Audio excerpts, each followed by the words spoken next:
Okay, Bismillahirrahmanirrahim. Assalamualaikum warahmatullahi wabarakatuh dan salam sejahtera. Yang berbahagia Dr. Azman bin Jusof, Pengarah IPG Kampus Datuk Razali Ismail. Yang berusaha Encik Muhammad Aminuddin bin Abu Bakar, Timbalan Pengarah IPG Kampus Datuk Razali Ismail. Puan Mastura binti Yusof, Ketua Unit Pembangunan Latihan, Dr. Rosmani binti Ali, Ketua Jabatan Kecemerlangan Akademi IPG Kampus Datuk Razali Ismail, Dr. Zul Aizam bin Yassin, Ketua Jabatan Pendidikan Jasmani, Kesihatan dan Co-Curriculum selaku panel kedua, Puan Nadia binti Mustafa, SISC+, Sains Sosial, PPD Dungun selaku panel pertama, Ketua-Ketua Jabatan, Ketua-Ketua Unit, Ketua Unit Media dan kru-kru yang berada di belakang tabir untuk memastikan majlis ini berjalan dengan lancar. Terima kasih Encik Yamin bin Ahmad, para pensyarah dan para pelajar PISMP semester 8 dan hadirin yang dikasihi sekalian.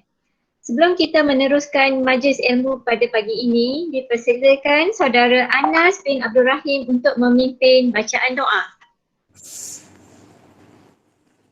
Bismillahirrahmanirrahim. Assalamualaikum warahmatullahi wabarakatuh. Al-Fatihah.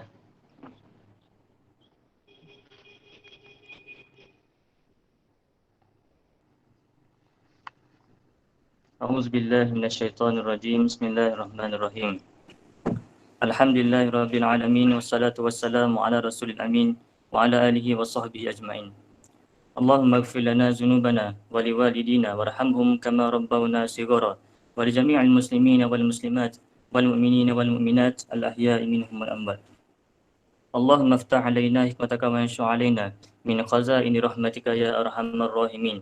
اللهم ربنا اشرح لنا صدورنا ويسر لنا أمورنا واحلل عقدة من ألسنتنا يفقهوا أقوالنا. Ya Allah, Ya Rahman, Ya Rahim. Sesungguhnya kami berkumpul pada hari ini untuk sama-sama menimba ilmu bagi mengembangkan potensi kami, siswa guru ke arah yang lebih baik, khususnya dalam bidang pendidikan. Ya Allah, Engkau memudahkanlah segala urusan kami, urusan program bengkel pelaksanaan kemahiran berfikir aras tinggi dalam kurikulum. Ya Allah, Ya Rahman, Ya Rahim, Engkau terangilah hati kami dan lapangkanlah jiwa kami untuk menimba ilmu yang akan disampaikan oleh Murabi kami sebentar nanti. Ya Allah, Engkau berkatikanlah hidup kami dengan curahan rahmat, kasih dan sayang-Mu. Semoga dengannya kami dapat terus menjadi hamba yang bertakwa dan beriman kepada-Mu. Allahumma ij'al jam'ana hadza jam'an marhuma wa tafarruqana min ba'dihi tafarruqan ma'suma wa la taj'al fina wa la minna syaqiyyan wa la marhuma. Rabbana atina fid dunya hasanah wa fil akhirati hasanah wa qina azaban nar. Wa sallallahu ala sayyidina Muhammad wa ala alihi wa sahbihi wasallam. Walhamdulillahirabbil alamin.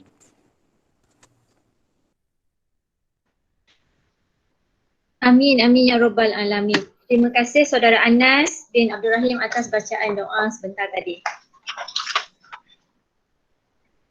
Penerapan KEBAT dalam pendidikan merangkumi 7 elemen yang terdiri daripada kurikulum, pentaksiran dan pedagogi, co-curriculum, sokongan komuniti dan swasta, sumber dan bina upaya.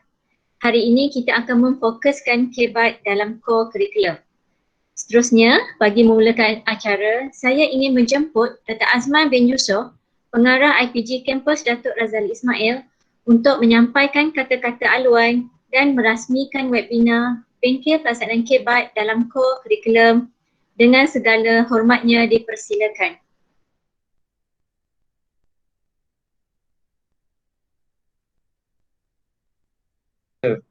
Dalam satu program webinar yang kita anjurkan khususnya bertajuk kemahiran berfikir aras tinggi yang kita fokuskan kepada bidang co-curriculum. Jadi pertama sekali saya ingin merakamkan ucapan terima kasih dan juga tahniah kepada Ketua Jabatan Kecemerlangan Akademik Dr. Rosmani binti Ali dan juga penyelaras program yang kita anjurkan pada hari ini Dr. Mas Nabani binti Abu Samah kerana berjaya menganjurkan program seminar secara webinar yang diadakan pada hari inilah. Jadi syukur Alhamdulillah kita lihat pada kebelakangan ini banyak program-program yang dianjurkan melalui webinar, dan saya rasa ini satu perkembangan yang sangat baik dalam usaha kita untuk memastikan kita mendapat ilmu menggunakan platform yang sesuai. Inilah hikmahnya yang kita perolehi susulan daripada peningkatan kes COVID-19 yang berlaku di negara kita. Kita mempunyai beberapa solution untuk kita menyampaikan ilmu walaupun dalam kekangan kita menghadapi bencana berkenaan, ya. Jadi tuan-tuan dan puan-puan, saya dimaklumkan bahawa tujuan program ini yang kita adakan pada hari ini adalah untuk memberi pengetahuan kepada para pelajar kita, pelajar-pelajar PISMP, dengan harapan mereka akan lebih bersedia untuk melaksanakan aktiviti co-curriculum dengan lebih mantap. Baik, kalau kita melihat dari sudut visi dan misi IPGM itu sendiri, kita jelas sebenarnya visi dan misi IPGM adalah untuk melahirkan guru yang kompeten dan guru yang berjiwa pendidik melalui program-program yang dirancang. Oleh sebab itulah saya merasakan bahawa pelaksanaan webinar ini yang kita anjurkan pada hari ini sangat bertepatan dengan apa yang kita hasratkan di dalam visi dan misi kita. Kita nak melahirkan guru yang kompeten, yang cemerlang dalam bidang PDPC, dalam bidang penyelidikan dan juga dalam bidang SNE, Service and Engagement. Jadi melihat kepada apa yang kita laksanakan pada hari ini, insya-Allah kita yakin program webinar yang kita sempurnakan, yang kita laksanakan pada hari ini akan dapat memberi satu manfaat yang berterusan, yang sangat berguna kepada pelajar-pelajar kita, terutamanya dalam konteks kita untuk membekalkan seberapa banyak pengalaman dan juga pengetahuan kepada bakal guru kita sebelum mereka menjadi seorang guru kelak.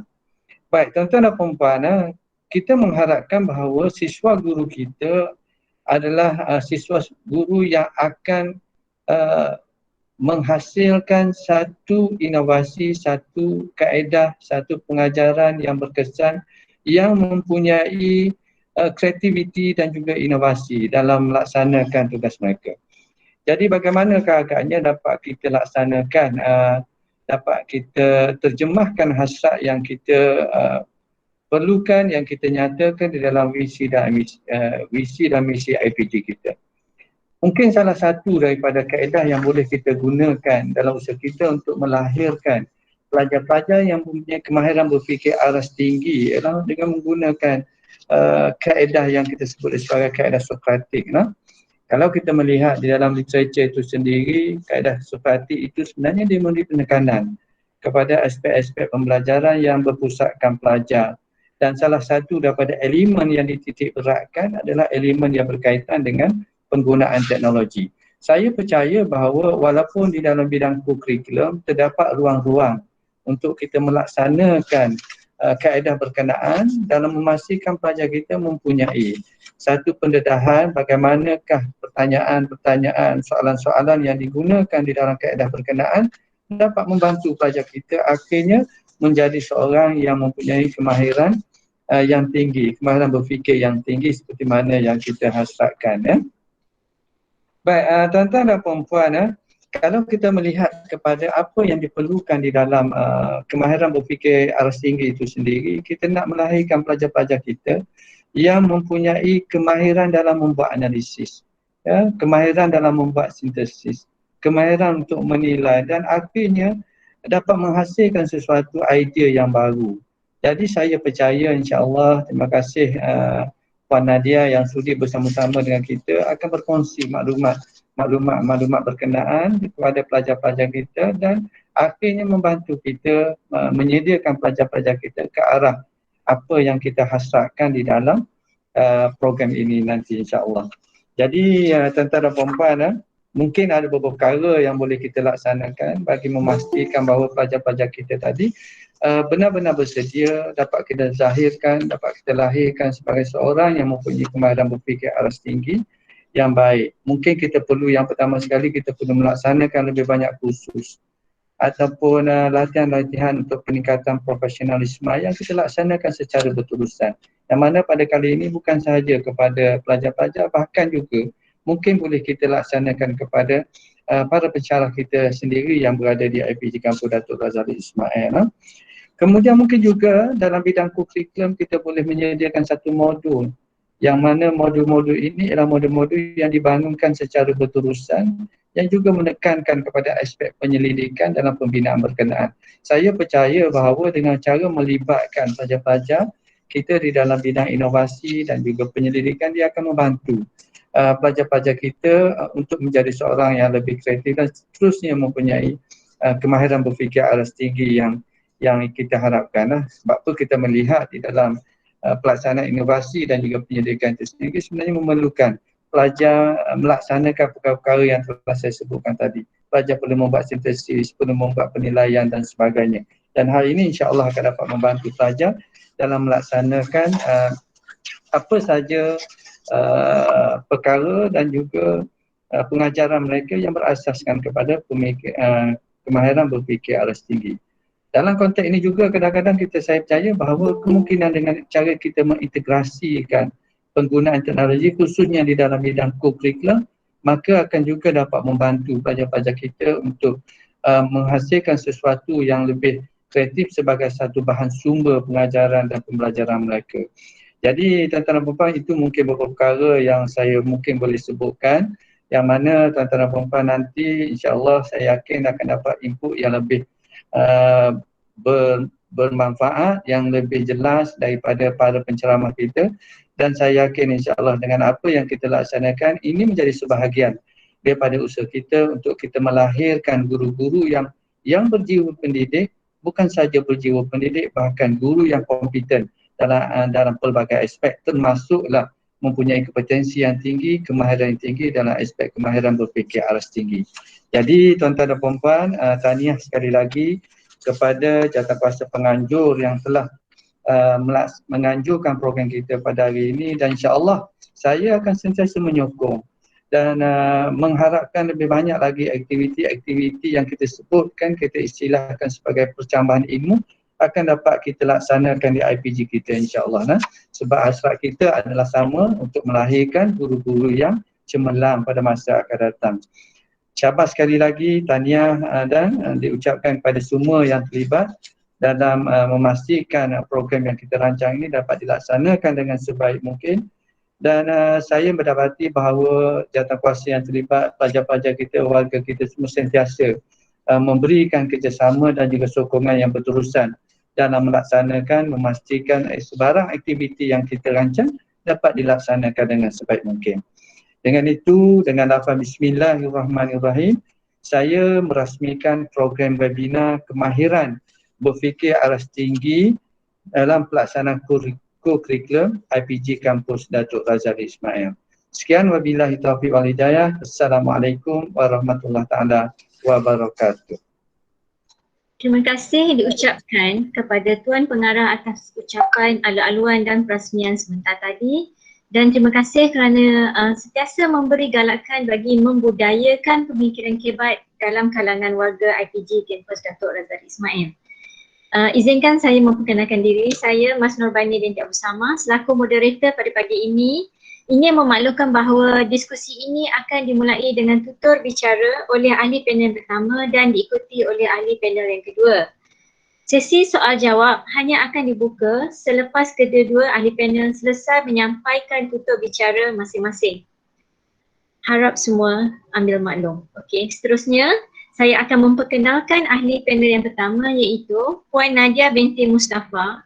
Beliau menjawat jawatan sebagai SIS C+ Sains Sosial di PPD Dungun, Terengganu mulai tahun 2014. Memiliki ijazah dan master dalam bidang pendidikan TESOL. Beliau adalah jurulatih utama pentaksiran bilik darjah PBD dan pegawai pembimbing model sekolah model KEBAT. Okey, beralih kita kepada ahli panel yang kedua, iaitu Dr. Zul Aizam bin Yassin. Kini Dr. Zul Aizam menjawat jawatan sebagai Ketua Jabatan Pendidikan Jasmani Kesihatan dan Co-Curriculum di IPG Kampus Datuk Razali Ismail. Memiliki ijazah Dr. Falsafah dan Masters Pengurusan Sukan dari UKM. Ijazah Sarjana Muda Sukan dan Rekreasi juga dari UKM. Dr. Zul Aizam adalah penulis buku teks PJK, Tingkatan 2, KSSM dan sangat aktif dalam inovasi PDPC PJK. Itulah seberengkas biodata kedua-dua ahli panel kita hari ini. Tanpa melengahkan masa, saya menjemput ahli panel yang pertama iaitu Puan Nadia binti Mustafa untuk menyampaikan tutur bicara. Dipersilakan. Bismillahirrahmanirrahim. Doktor, boleh dengar suara saya, Doktor? Boleh, Nadia. Okey. Terima kasih kepada moderator pada hari ini, Dr. Mas Nurbani binti Abu Sama. Yang berbahagia Dr. Azman bin Yusof, pengarah IPG Kampus Datuk Razali Ismail. Yang berusaha Encik Muhammad Aminuddin bin Abu Bakar, Timbalan Pengarah IPG Kampus Datuk Razali Ismail. Puan Mastura binti Yusof, Ketua Unit Pembangunan Latihan. Dr. Rosmani binti Ali, Ketua Jabatan Kecemerlangan Akademik. Dr. Zul Aizam bin Yasin, Ketua Jabatan Pendidikan Jasmani, Kesihatan dan Co-Curriculum selaku panel kedua. Ketua-ketua jabatan, ketua-ketua unit, Encik Diamin bin Ahmad, Ketua Unit Media dan kru-kru Unit Media, para pensyarah, para pelajar PISMP SEM 8 yang saya hormati sekalian. Assalamualaikum warahmatullahi wabarakatuh dan salam sejahtera. Pertama saya ingin mengucapkan terima kasih yang tak terhingga kepada pihak IPG Kampus Datuk Razali kerana memberi peluang dan ruang kepada saya untuk membuat sedikit perkongsian asas mengenai kebat dalam co-curriculum.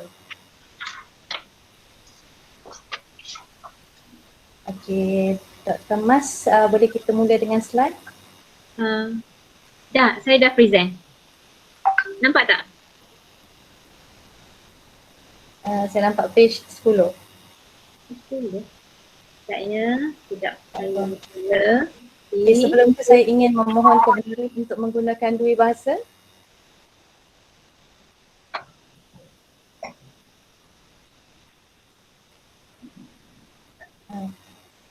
Okey ke Puan Nadia? Okey. Nampak ya? Alright, saya start. Okey, so tajuk saya pada hari ini adalah kebat dalam co-curriculum. Kalau kita lihat ada dua orang panel pada hari ini dan saya rasa panel yang kedua adalah lebih berpengalaman daripada saya sebenarnya. Okey, tapi saya akan cuba yang terbaik lah untuk berkongsi sedikit ilmu yang ada. Okey, next slide, Doktor. Kalau tadi Dr. Mas ada memberitahu saya merupakan graduan TESOL dan sebenarnya saya juga pernah mengikuti kursus khas sijil perguruan PJK tapi hanya untuk setahun pada tahun 2009 di MPIK Ceras. Dr. Mas, saya rasa slide tak bergerak, Doktor. Kita sekarang di slide yang ketiga. Okey, 3. Tidak Zul. Saya use rasio 14 kali. Kenapa? Kan slide yang ni, apa itu kebat?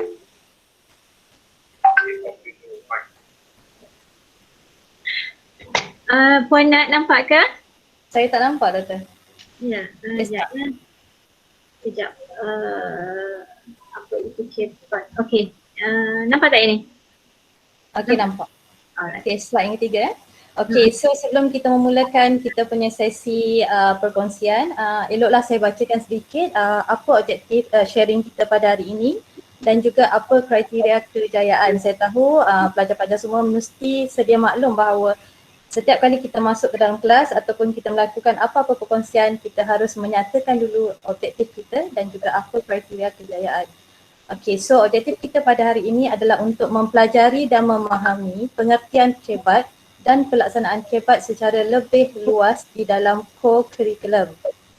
Okey, jadi untuk memastikan kita mencapai objektif tersebut, ada 4 kriteria kejayaan yang saya senaraikan. Okey, yang pertama, kita kena kenal apa yang dimaksudkan dengan proses penyelesaian masalah 5 langkah.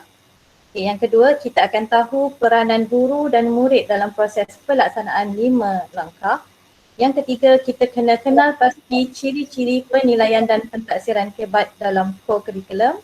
Dan yang keempat, kita kenal pasti beberapa kaedah dokumentasi KEBAT dalam co-curriculum. Okay, so kita mengharapkan by the end of the session, kita akan dapatlah faham keempat-empat kriteria kejayaan yang kita tuliskan tadi. Okay, next slide Kak Mak.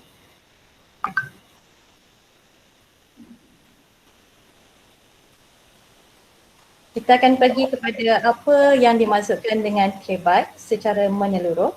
Okay, KEBAT adalah kemahiran berfikir aras tinggi.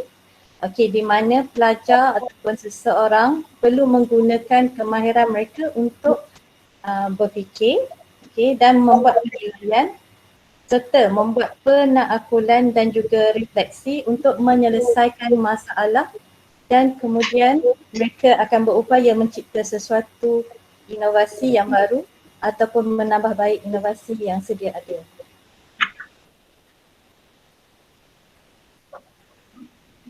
Dr. Mas, slide.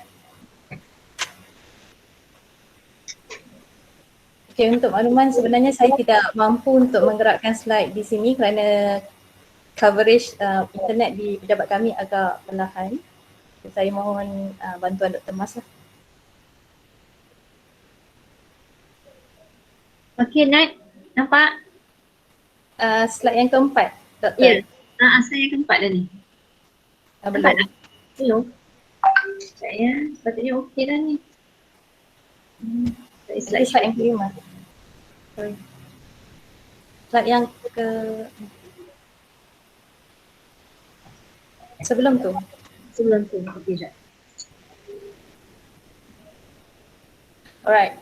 So soalan yang kedua, tadi kita tanya apa itu KEBAT, dan sekarang soalan kenapa KEBAT itu penting.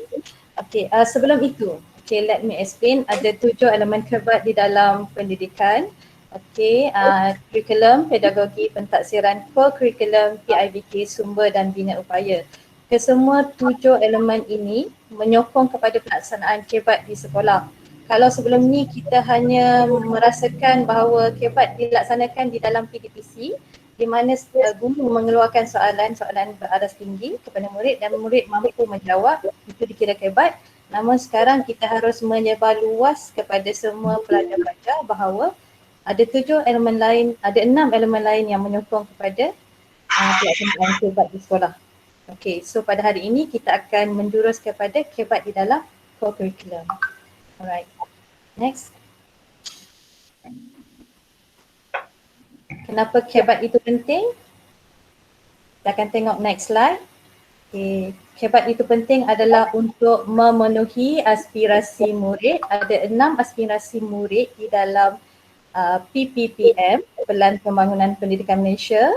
Okay, dan salah satunya adalah kemahiran berfikir. Okay, Doktor?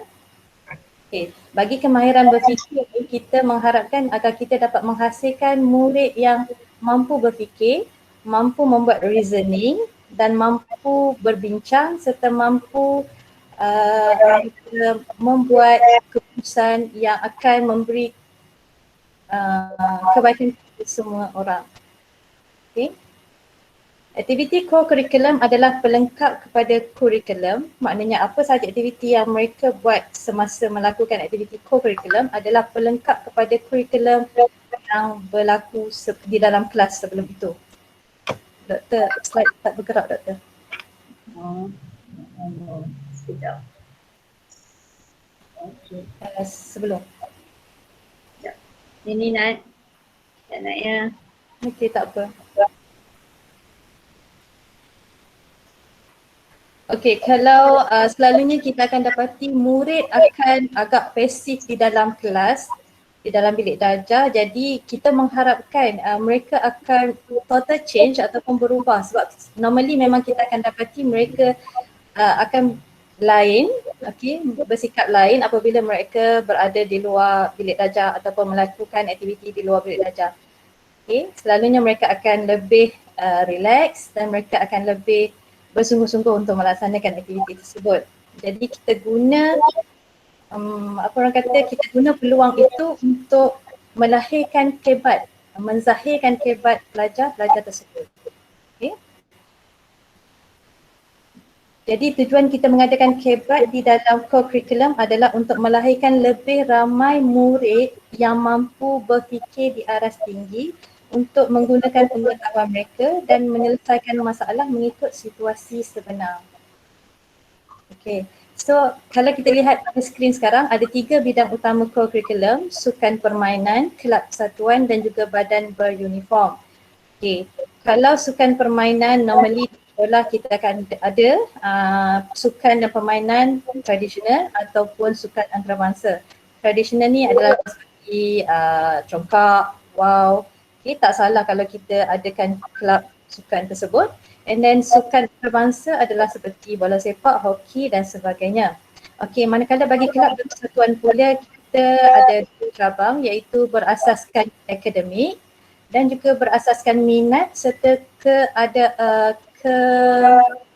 keupayaan seseorang jurulatih dan juga kecenderungan. Okey. Dan untuk badan beruniform, kita juga mengikut kemudahan jurulatih, peralatan dan juga keperluan setempat.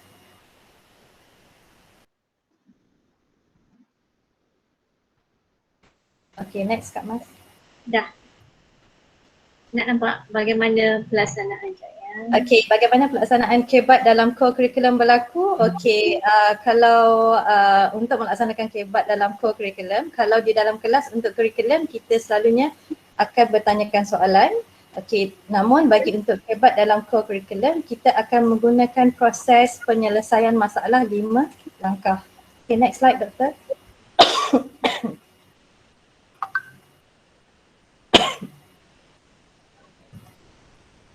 Kita akan lihat apa yang dimaksudkan dengan pelaksanaan proses pelaksanaan penyelesaian masalah 5 langkah. Slide seterusnya Doktor. Okey. So ada 5 langkah. Langkah yang pertama, kenal pasti masalah atau isu, analisis masalah atau isu, masalah utama atau isu utama, dan yang keempat, jalan untuk menyelesaikan masalah. Okey, dan yang kelima adalah penambahbaikan. Okey, untuk proses ini ia melibatkan guru dan juga melibatkan murid. Okey, untuk kenal pasti masalah, guru dan juga murid boleh melakukan kenal pasti masalah tersebut. Okey, katakan guru penasihat kelab persatuan itu mengenal pasti satu masalah dan beliau terus berbincang dengan murid-murid di dalam kelabnya, apa yang ingin mereka lakukan untuk mengatasi masalah tersebut. Sorry. Okey, masalah ini terbahagi kepada 3. Ada masalah yang baru discover, ada masalah yang memang sedia ada, cuma perlu penambahbaikan, dan ada juga masalah yang memang sudah lama dan mungkin perlu diubah. Okay. Alright, yang kedua, analisis masalah. Bila kita dah dapat masalah, contoh tadi kita bagi satu masalah, contoh kelab alam sekitar, alright, ataupun kelab tanaman. Okey, mereka melihat, guru melihat bahawa tanaman herba di sekolah mereka kurang subur. Okey, jadi guru mengutarakan masalah tersebut, boleh berlaku secara penyataan biasa ataupun boleh berlaku dalam bentuk abstrak. Guru bercerita, okey, sekolah kita nampaknya macam taman herba dah rosak. Okey, so apa yang kita kena buat? Rosak sebab banjir ke apa ke kan? Okey, so dia dalam bentuk bercerita. Next step kedua adalah analisis masalah. Jadi pelajar akan duduk bersama-sama dengan guru, dibantu oleh guru ya, dibimbing, dan mereka akan cari apa sebenarnya penyebab-penyebab tanaman menjadi tidak subur. Jadi mereka akan melakukan pembacaan menggunakan bahan internet ataupun buku-buku rujukan, ataupun mereka rujuk kepada ibu bapa mereka yang mungkin mahir dalam bab tanaman. Okey, seterusnya untuk masalah yang ketiga, langkah ketiga, masalah utama, isu utama. Okey, pada step ketiga ini, setelah mereka menganalisis semua isu ataupun masalah tersebut, mereka akan cuba attack satu masalah yang mereka rasa masalah utama namun senang diuruskan dan orang kata tidak melibatkan perbelanjaan ataupun kos ataupun tenaga yang banyak. Okey, contoh. Mereka berkata, cikgu, kami cadangkan agar kita buat satu promosi untuk pelajar-pelajar lain ataupun guru membawa at least satu tanaman seorang untuk diletakkan di taman kita. Ataupun kita akan minta daripada parents ataupun orang luar, community luar yang mampu untuk memberi sedikit penerangan bagaimana cara untuk menjaga tanaman herba mereka. Okay.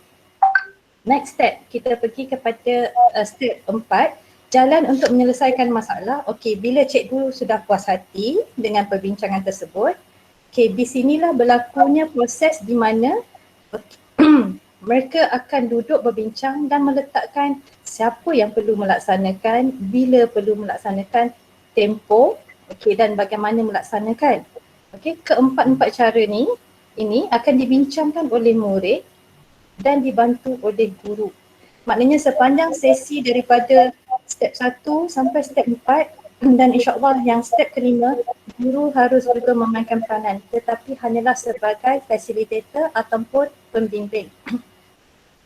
Kenapa kita highlight guru hanyalah sebagai facilitator? Kerana di sini sebenarnya ada terapan nilai-nilai kehebat murid.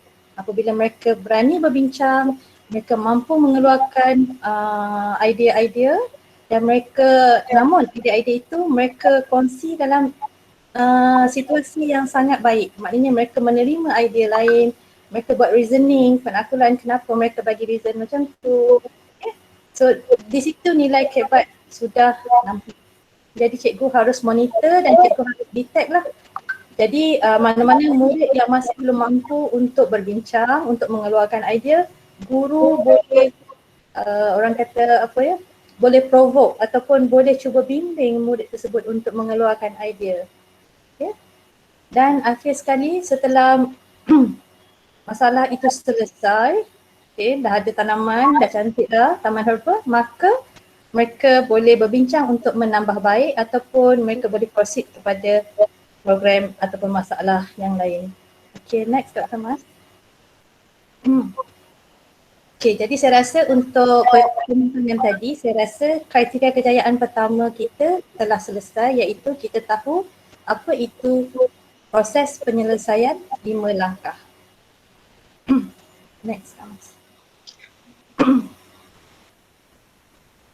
Maafkan saya, batuk. Okay, next peranan guru dan murid dalam pelaksanaan proses penyelesaian masalah 5 langkah seperti yang saya mention tadi. Okay, guru hanyalah sebagai facilitator, guru hanya latih dan bimbing murid, dan bina keyakinan murid serta galakkan perbincangan, especially bagi murid-murid yang tadi kita nampak mereka masih belum mampu untuk mengeluarkan any idea at all. Okay. Dan murid juga mereka haruslah faham dan tahu masalah yang diutarakan. Maknanya mereka harus berbincang dan refer balik kepada guru, adakah mereka on the right track. Okay. And then selepas itu mereka haruslah mencari idea. Idea ni mereka boleh cari secara solo ataupun berkumpulan. Idea-idea ni mereka boleh dapatkan daripada bahan-bahan bacaan ataupun internet dan juga daripada perbincangan dengan komuniti luar. Alright, and then untuk selesai masalah ataupun isu yang telah dikenal pasti, mereka haruslah menjalankan melaksanakan mengikut tadilah yang kita kata bagaimana nak melaksana, and then siapa yang bertugas, apa yang mereka kena buat dan sebagainya. Doktor, saya nak tanya, suara saya dengar ke doktor sebab saya macam putus line?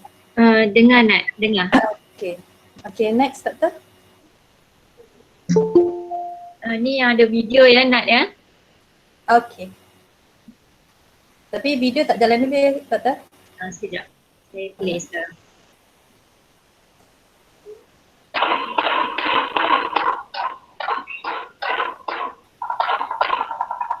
Saya rasa tak nampak Doktor. Ya, sekejap. Sekejap ya.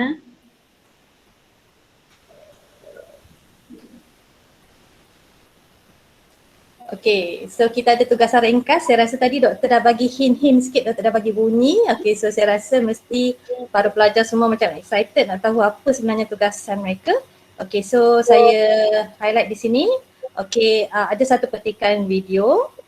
Saya ingin salah seorang pelajar boleh ulas sama ada penyelesaian yang diambil itu berjaya atau tidak dan perlu ditambah baik ataupun tidak. Okay, kita ada masalah, kita ada analisis isu, kita ada isu utama, namun penyelesaian dengan tambah baik anda semua harus menonton video yang diberi. Okay, masalah dia adalah pengisian masalah PAJSK tidak berjalan kerana PKP. PAJSK adalah satu penilaian untuk melihat penyertaan dan pelibatan murid-murid dalam co-curriculum. Okay, and then analisis isu dia adalah murid tidak dapat hadir ke sekolah. Okay, dan murid tak dapat laksana aktiviti. Jadi isu utama dia, okay, isu utama adalah isu yang kita boleh selesaikan dan tidak melibatkan apa-apa kos. Okay, murid tidak dapat hadir ke sekolah namun bersemuka secara maya dapat dilakukan. Okay, jadi kelab komputer sekolah ini adalah daripada kelab komputer sekolah SMK Sultan Omar di Dungun. Okay, kelab komputer telah, pelajar mereka telah berbincang dan untuk mengatasi masalah ini dan inilah apa yang terjadi. Okey, Dr. Mas boleh on video? Okey.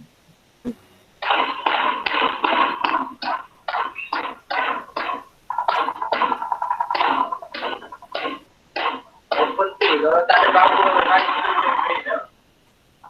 nak lagi suara dia.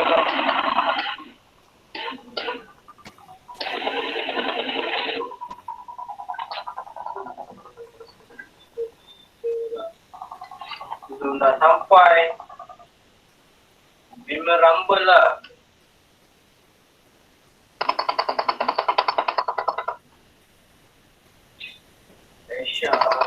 Saya tak pasti video tu berjalan ke tak betul. Rasa video tak nampak betul. Sebab saya dah slideshow dah ni, Nat. Should be okay kot. Ada ramai yang tak nampak rasanya. Ya, pelajar kalau respon nampak tak? Pelajar? Hello? Tak nampak doktor. Tak nampak doktor. Tak nampak. Tak gerak video. Tak bergerak. Tak gerak. Okey, sabar. Ya. Okey tak? Sekarang? Dengar bunyi je doktor. Ya, memang lepas saya bunyi ada suara. Okey? Bukan, dengar bunyi video je. Apa Bunyi video sahaja gerak. doktor. Dia satu video tu dia visual dia bergerak tak doktor? Bergerak. Sekejap ya, sekejap. Sekejap tengok orang menembak.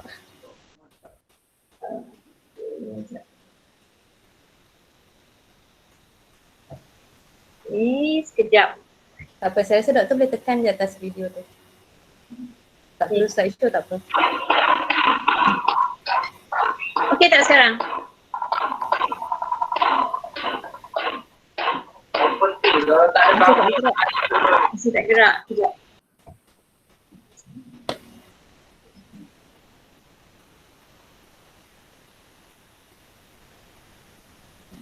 Okey doktor.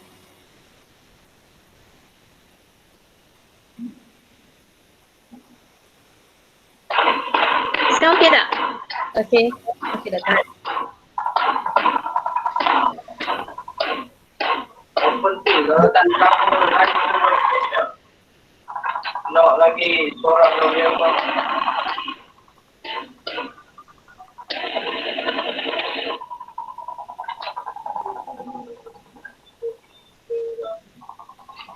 Dah sampai memang rumble lah.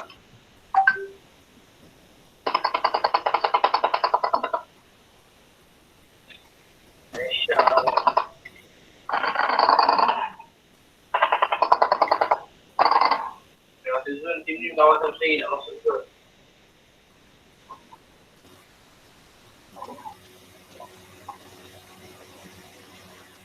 Iqbal Ban, thank you for the live. Tim 8 nak tengok tim 8. Tim 8 ada. 7 K dah banyak je. Tim K dah ada 15.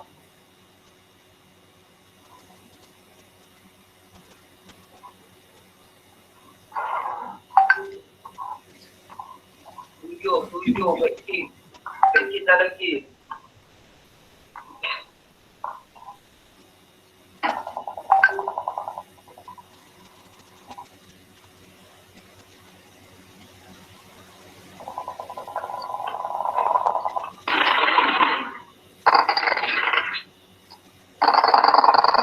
Okey, Doktor, saya rasa boleh start video. Okey. Okey, video seterusnya boleh ditonton di channel YouTube Okey. So sekarang saya akan memberitahu situasi sebenar. Okey, setelah permasalahan tu di-share di dalam group, jadi pelajar-pelajar kelab komputer telah berbincang dan come up with this pertandingan. Pertandingan ini dilakukan di sekolah. Saya rasa semua rata-rata pelajar-pelajar PISMP tahu pertandingan apa yang dijalankan. Okay, untuk makluman doktor, ni adalah PUBG. PUBG ni diuruskan oleh murid-murid tingkatan 2. Yang mengejutkan lagi, caster suara tadi, yang bersuara tadi adalah murid tingkatan 2. Okay, mereka yang menguruskan everything daripada A sampai Z. Maknanya daripada mencari ahli-ahli untuk peserta-peserta untuk bermain, mereka yang mencari caster, mereka yang membentangkan bagaimana melaksanakan pertandingan ini secara maya kepada guru mereka. Jadi soalan saya, adakah dengan melakukan pertandingan ini dan disertai oleh pelajar-pelajar sekolah ini mampu menjawab kepada permasalahan tadi pengisian markah PAJSK tidak berjalan kerana PKP? Okay. Boleh kita panggil seorang? Okey, pelajar mohon respon. Aina kalau ada. Ada. Bagi saya, Assalamualaikum, saya Aina dari semester 8. Bagi saya sebab dia sesuai dah sebab dia program komputer, kelab komputer kan. Jadi bila dia buat program e-sport macam ni, bersesuaian untuk dia punya program dan kelab. Tapi cuma saya nak tanya satu soalan, macam mana kalau dengan macam program lain, maksudnya kelab lain? Okey, saya akan cuba jawab. Okey, terima kasih. Okey, kalau kita tengok, Doktor saya teruskan Okey, kalau kita tengok memang betul jawapan Aina. Memang bila melakukan projek ini memang automatik murid-murid yang kita tidak dapat masukkan markah mereka dapat dimasukkan markah.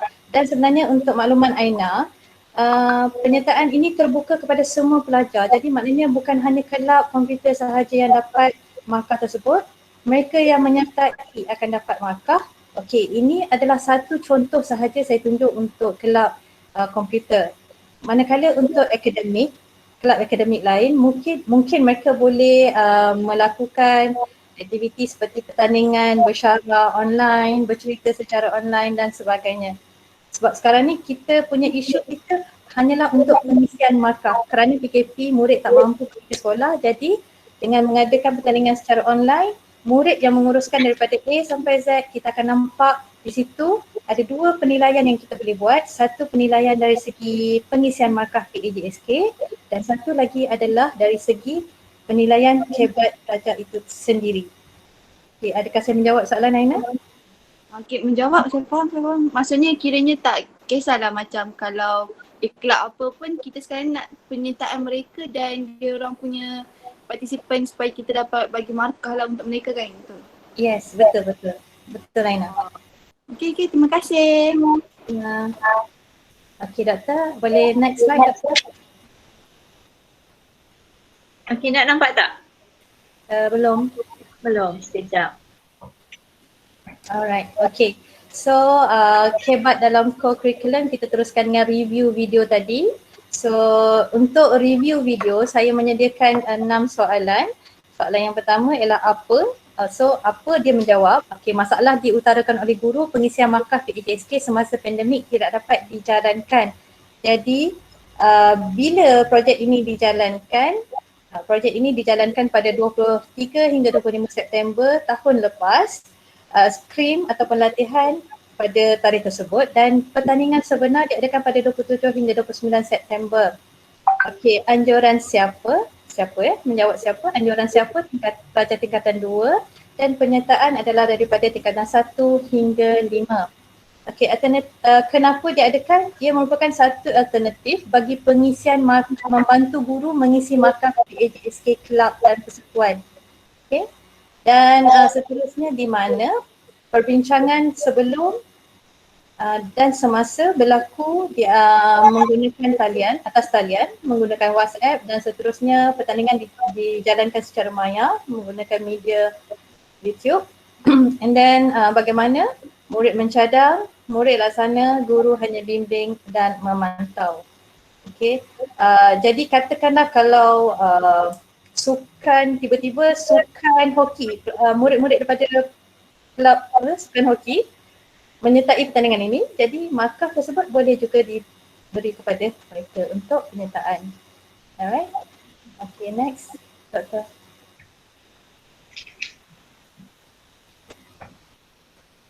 Okay, sebelum kita pergi kepada satu P, saya rangkumkan kembali penyelesaian masalah 5 langkah itu adalah satu proses yang sangat bagus guru aplikasi, guru penasihat kelab persatuan, sukan olahraga, sukan permainan dan juga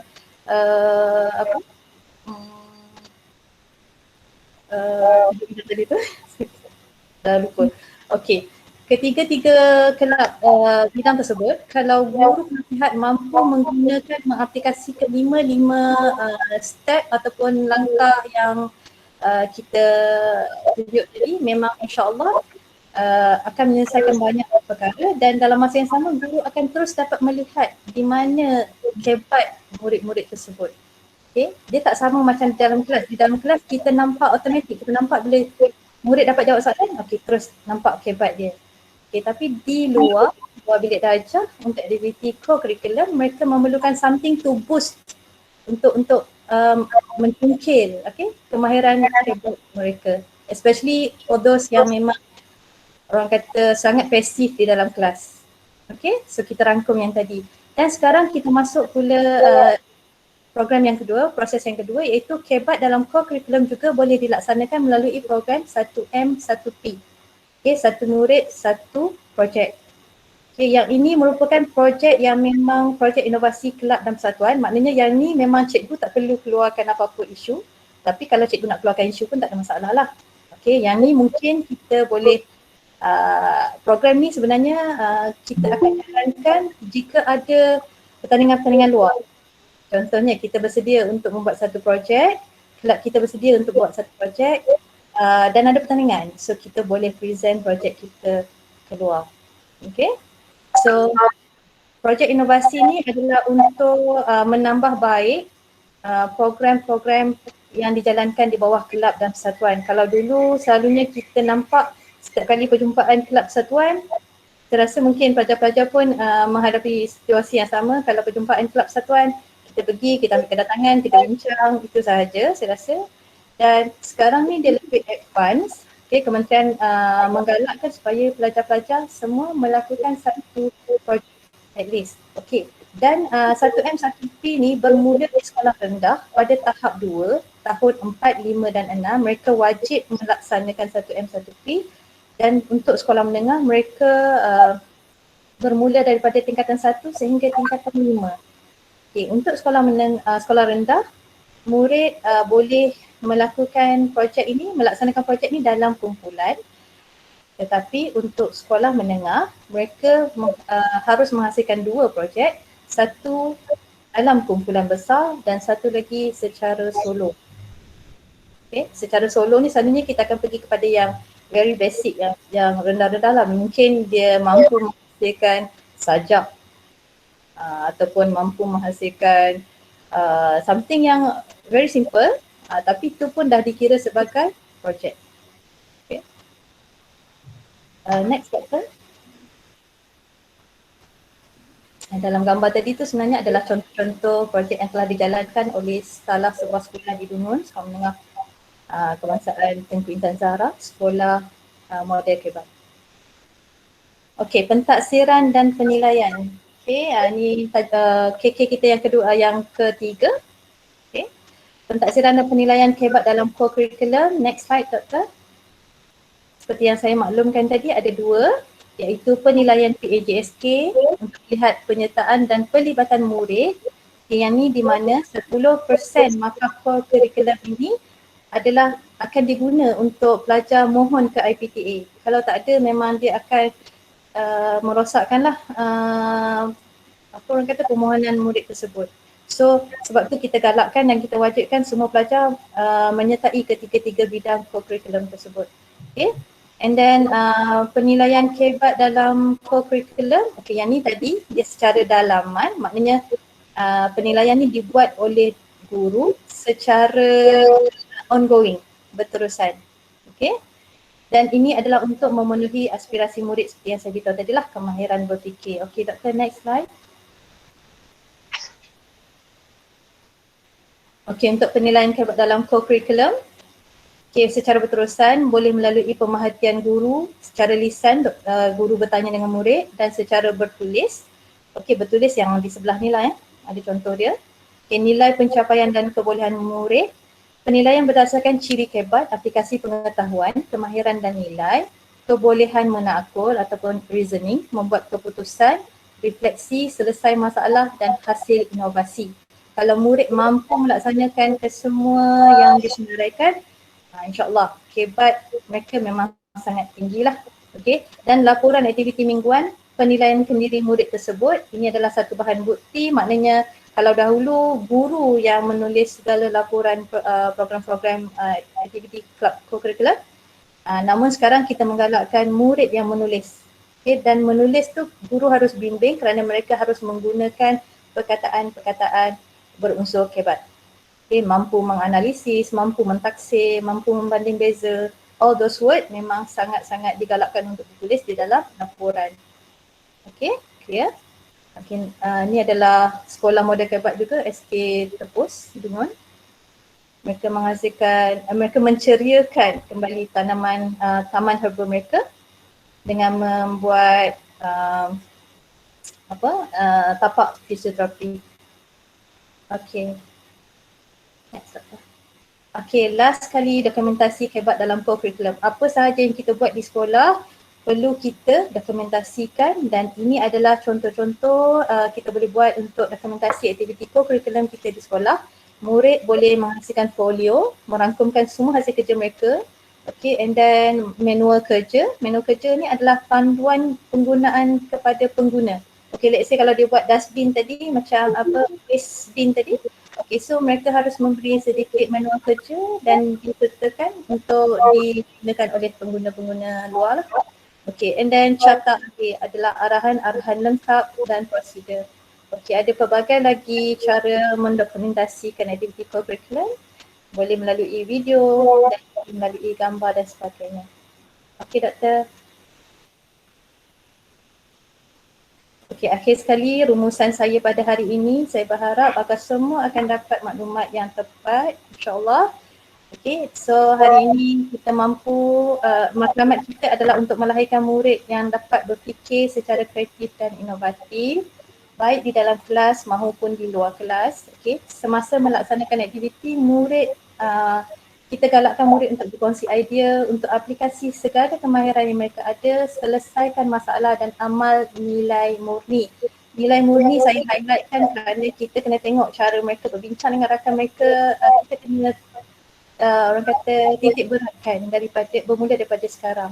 Okay. And then pentingnya perekodan dan dokumentasi hasil penilaian dan pentaksiran murid untuk bukti kemenjadian. So apa-apa saja perkara yang mereka buat, kena ada support, kena ada proof, kena ada evidence so that kita boleh present whenever people ask for it. Okay. And then akhir sekali proses penyelesaian masalah 5 langkah guru dan murid saling bekerjasama untuk hasil inovasi terbaik. Bukan hanya guru dan bukan hanya murid sahaja. Mereka harus bekerja sama. Okay, so saya rasa itu sahaja sedikit perkongsian daripada saya. Apa yang kurang adalah daripada kelemahan saya sendiri dan apa yang lebih daripada Allah SWT. Saya harap dapat membantu pelajar-pelajar PISMP SEM 8 untuk bersedia ke sekolah tak lama lagi, insyaAllah. Okay, Assalamualaikum warahmatullahi wabarakatuh. Thank you, Dr. Sekejap ya. Okay. Terima kasih Puan Nadia ya. Okey, jadi kita teruskan. Terima kasih Puan Nadia atas perkongsian dan tips-tips yang bermakna lah dalam pelaksanaan hebat. Okey, seterusnya saya dengan ini mempersilakan ahli panel yang kedua, Dr. Zul Aizam, untuk berkongsi ilmu yang ada berkaitan dengan hebat dalam core curriculum. Dengan ini dipersilakan.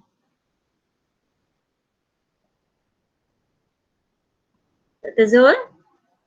Dr. Moderator. Apa khabar? Baik, Alhamdulillah. Saya ingat nak lari tadi. Oh, Rupanya jangan dah dipanggil lari. nasib baik saya sempat masuk balik lah. Okey. Okey, baik. Terima kasih ya pada Dr. Moderator, Dr. Mas Nurbani, yang berbahagia pengarah, Dr. Azman dan Timbalan Pengarah Encik Amanuddin, serta yang saya hormati rakan panel daripada PPD Dungun, SC Plus, Cikgu Nadia, dan juga saya hormati Ketua Jabatan, semua Ketua Jabatan di IPG KJRI, Ketua Unit Pemandu Latihan Puan Mastura, Encik Biamin, orang kuat di belakang tabir. Kalau tak ada dia ni, webinar ni mungkin tak jadilah. Para pensyarah IPG dan mungkin di luar kampus juga ada yang menonton, juga guru-guru di luar sana yang mungkin ada bersama, yang mungkin tak dalam slot ini mungkin akan menonton di selepas rakaman, untuk rakaman dan sebagainya. Dan juga yang saya kasihi lah pelajar semester 8 IPG KJRI. Tak lama lagi ni nak jadi cikgu lah ni. Nak habis dah anda punya latihan di IPG KJRI kita dan anda mungkin akan posting dalam tahun ini. Jadi anda akan terlibat secara langsung dalam alam persekolahan, alam pekerjaan, yang mana klien anda adalah murid-murid yang sebenar lah. Jadi sekarang ni mungkin anda dalam proses belajar lagi dalam semester ni, internship kan. Jadi mungkin lepas ni akan jadi seorang guru yang sebenar lah. Jadi berbalik kepada apa yang kita bincangkan pada hari ini tentang kemahiran berfikir aras tinggi dalam kurikulum. Jadi anda sebenarnya memang telah mengikuti aktiviti kurikulum di IPG KJRI. Jadi anda ada banyak pengalaman lah. Anda sudah ada pengalaman itu. Dan juga anda juga terlibat dalam praktikum, anda dah juga menilai ataupun mengajar murid-murid di sekolah tentang kurikulum.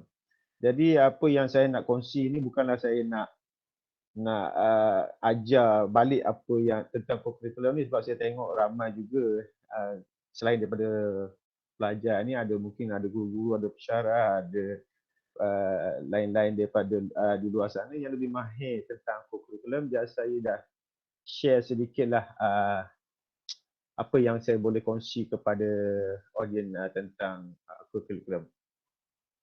Jadi saya nak buat sedikit presentation. Saya harap kita dapat tengoklah presentation ni. Kalau tak jadi tolong maklumkan, saya try untuk buka dia.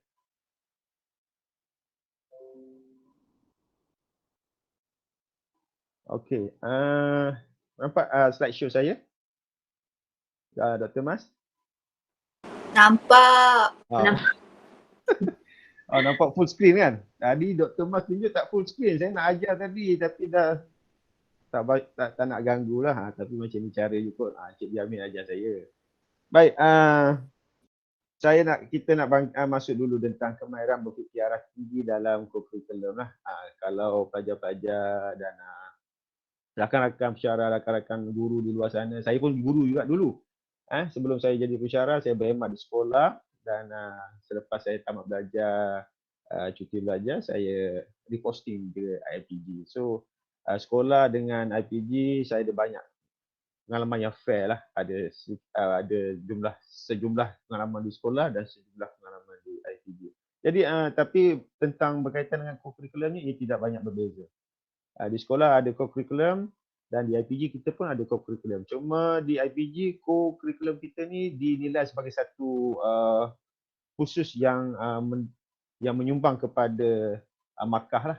Jadi markah yang melibatkan untuk anda punya PNGK, pointer anda. Tapi di sekolah dia markahnya berbeza sedikit. Dia tidak termasuk dalam berapa A yang anda akan dapat dalam peperiksaan, dan dia ada sejumlah nilai markah untuk penilaian lah. Okey, tapi itu kita akan masuk sebentar lagi lah. Cuma untuk di peringkat permulaan ni, saya nak bawa anda tentang semua audiens tentang apa itu co-curriculum. Tadi Cikgu Nadia dah sebut banyak tentang apa? Faktor tentang dia punya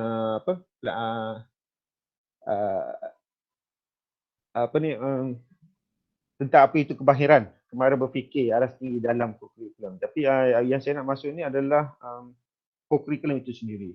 Kalau kita dapati bahawa dalam istilahnya, maksudnya kegiatan co-curriculum ni kegiatan yang dilakukan secara berkumpulan.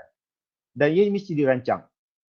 Rancangan itu adalah lanjutan daripada proses PDPC dalam bilik darjah. Maknanya cikgu ni, bila dia buat dalam kelas, dia ajar sesuatu, dan bila secara teorinya di kelas. Tapi bila nak melakukan aktiviti secara fizikalnya, kemungkinan ia memerlukan wadah yang lain, di tempat yang lain, iaitu di luar bilik darjah.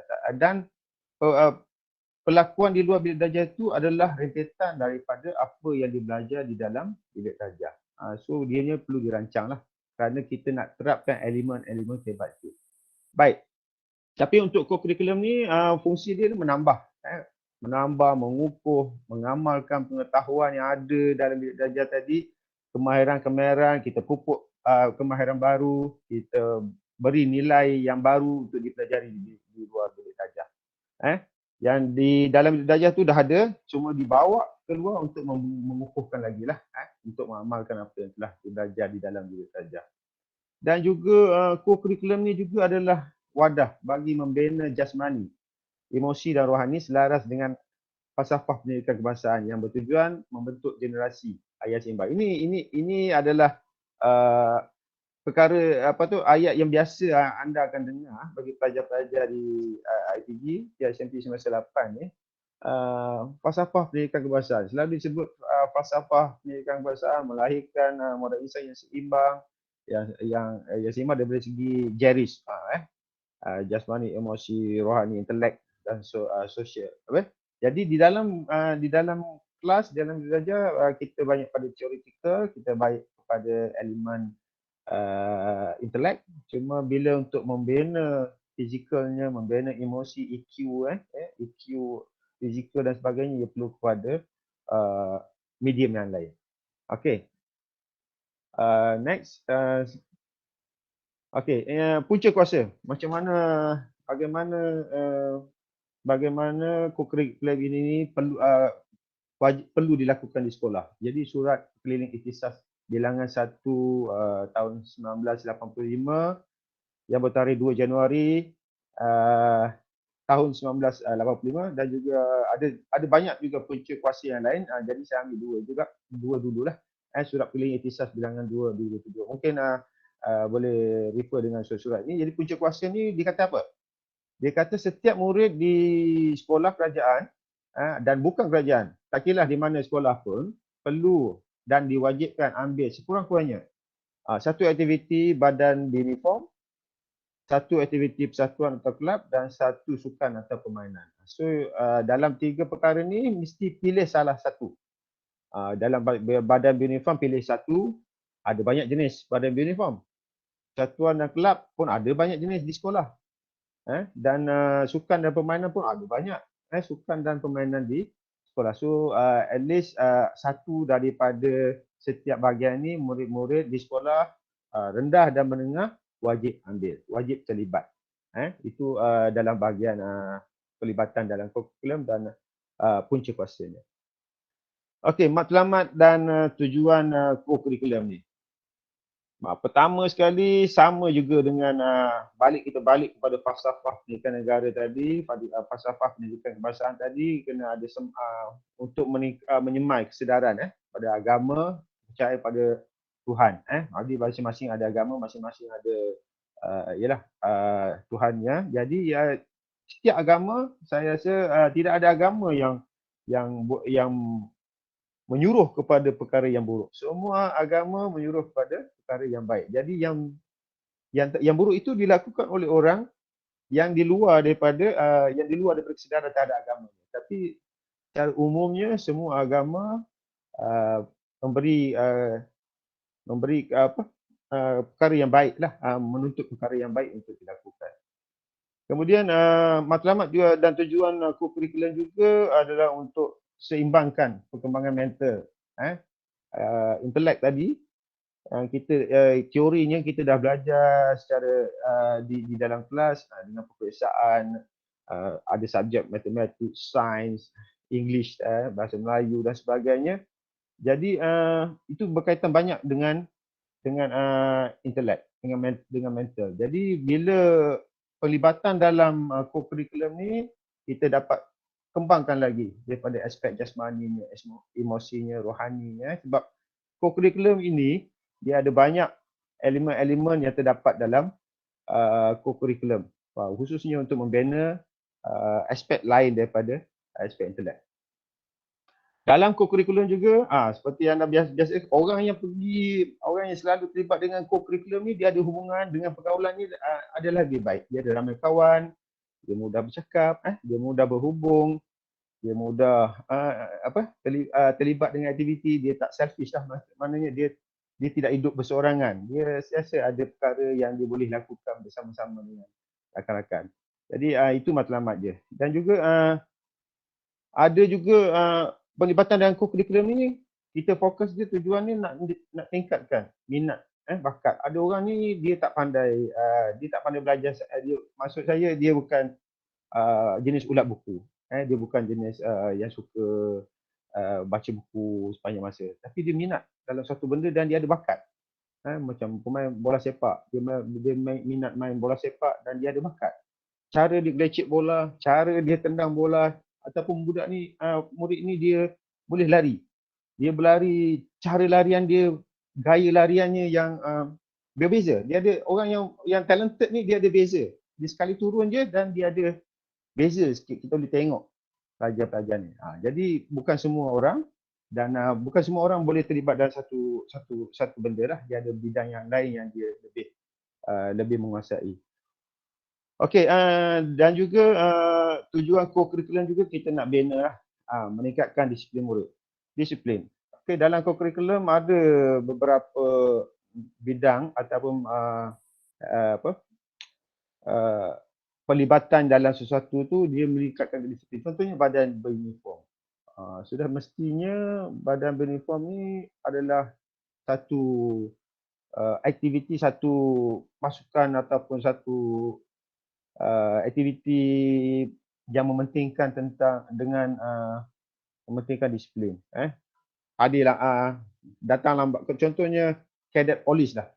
Cadet polis di sekolah menengah. Polis saja dah tentu disiplin. Tapi kalau anda pakai baju di polis tapi anda tak berdisiplin, datang lambat, rambut panjang,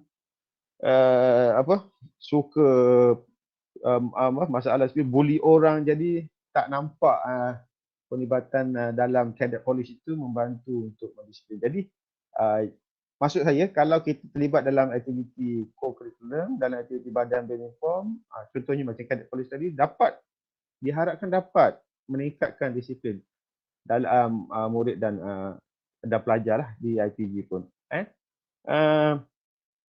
Dan juga untuk mewujudkan budaya sekolah yang sihat, ramai pelajar terlibat dalam aktiviti kurikulum, contohnya aktiviti sukar, permainan. Ada juga di sekarang ni ada kementerian wujudkan aktiviti satu murid satu sukan. Jadi benda-benda mana macam tu dapat meningkatkan budaya sekolah lah, yang dapat jadikan budaya sekolah aktif, sekolah sihat, sekolah berwatak dan sebagainya. Dan juga membina kerjasama dua hala antara sekolah dan masyarakat. Sudah tentu kalau terlibat dengan co-curriculum ni tadi, ada badan beruniform, ada dan sebagainya tu, sudah tentulah pelibatan daripada ibu bapa kena ada, daripada ketua-ketua kawasan, ketua kampung, AJK bahagian, contohlah ialah pemimpin-pemimpin masyarakat yang lain semua akan terlibat. Tok-tok imam, bila ada aktiviti berkaitan dengan rohani, akan melibatkan mereka. So dan juga pemimpin-pemimpin masyarakat, organisasi-organisasi lain di luar, contohnya pelibatan pihak polis yang sebenar, daripada pihak tentera. Kalau ada kadet tentera di sekolah, pihak tentera akan datang. Jadi kalau ada bomber, kadet bomber, pihak bomber sendiri akan datang untuk melatih. So kita ada kerjasama G2G dengan masyarakat dan sekolah. Dan juga tadi macam saya sebut tadi adalah untuk mewujudkan sekolah berwatak. Dalam kalau anda para pelajar dah posting nanti, dah ada di sekolah nanti, anda akan tengok sekolah yang anda posting ni dia lebih apa? Ada kadang-kadang dia lebih kepada sekolah ni dia kata sekolah ni lebih hebat dalam sukan, ataupun sekolah ni dalam sukan tu dia ada jenis juga. Ni sekolah ni hebat dengan bola sepak, sekolah ni hebat dengan olahraga, ataupun sekolah ni hebat dengan kadet remaja sekolah, ataupun sekolah ni hebat dengan